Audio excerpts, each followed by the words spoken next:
The Gravensteen prison in the Netherlands was a dark and ominous place, a place where the worst of Zeeland's criminals were brought to face justice. Built in 1325, it was the oldest prison in the region, and over the years it had housed some of the most notorious criminals in the land. Despite its age, the prison had been completely restored between 1524 and 1526, after years of decay had left it in a state of disrepair. The restoration had been a labor of love, undertaken by a group of dedicated craftsmen who were determined to preserve this historic building for future generations. The restored prison was a formidable structure, with thick stone walls and heavy iron bars on the windows. It was a place of punishment and suffering, a place where prisoners were held in solitary confinement and subjected to all manner of torture and abuse. The cell complex was still there, unchanged from its original state. It was a cramped place, with small cells that were barely big enough for a single person. The walls were damp and cold, and the air was heavy with the stench of decay. But the worst part of the prison was the torture chamber, a dark and foreboding place that was located in the basement. It was here that prisoners were subjected to all manner of horrors, from waterboarding to the rack.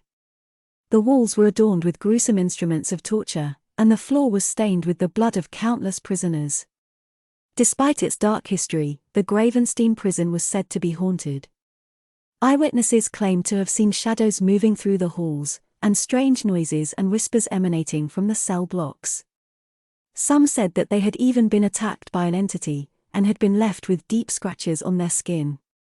The attic, where the women's prison had once been located, was said to be particularly haunted. It was here that prisoners were executed in front of the public, a form of entertainment that was popular in the Dark Ages. And even today, carved drawings and texts left by prisoners can still be found in the torture chamber, a haunting reminder of the suffering that took place within these walls. Despite its reputation as a place of darkness and horror, the Gravensteen prison was also a place of resilience and strength. Many of the prisoners who were held within its walls were able to find a way to survive, even in the face of unimaginable suffering. Some prisoners were able to find solace in their faith, turning to religion as a way to find hope and meaning in the midst of their darkest days. Others found strength in the support of their fellow prisoners, forming close bonds with one another that helped them to endure the hardships of life in the Gravensteen prison. As the years passed, the Gravensteen prison began to fall into disuse. With the advancement of modern criminal justice systems, the need for a place like the Gravensteen prison began to wane.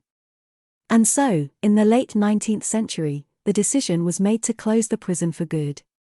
Today, the Gravensteen prison stands as a museum, a testament to the strength and resilience of the human spirit in the face of adversity. Visitors can tour the prison, learning about its history and the lives of the prisoners who were held within its walls. And while the ghosts of the past may still linger in the halls of the Gravensteen prison, they serve as a reminder of the enduring power of the human spirit, even in the darkest of times. Despite its reputation as a place of darkness and horror, the Gravensteen prison also had its share of lighter moments. Some prisoners were able to find ways to entertain themselves and each other, even in the most dire of circumstances. One prisoner, a man named Jacob, was known for his ability to tell the most hilarious jokes and stories. He had a gift for making people laugh, and his sense of humor was a bright spot in an otherwise bleak existence. Jacob's stories were often about his adventures on the outside, and his escapades always had his fellow prisoners in stitches. He was a natural performer, and he loved nothing more than to make people laugh. Despite the harsh conditions of the prison, Jacob's storytelling was a source of joy and comfort for many of the inmates. His humor helped to lift their spirits, and gave them hope that they would one day be able to leave the prison and return to their normal lives. As the years went by, Jacob's legend grew. His stories were passed down from prisoner to prisoner, and he became something of a folk hero within the walls of the Gravensteen prison. Eventually, Jacob's time at the prison came to an end, and he was released back into the world.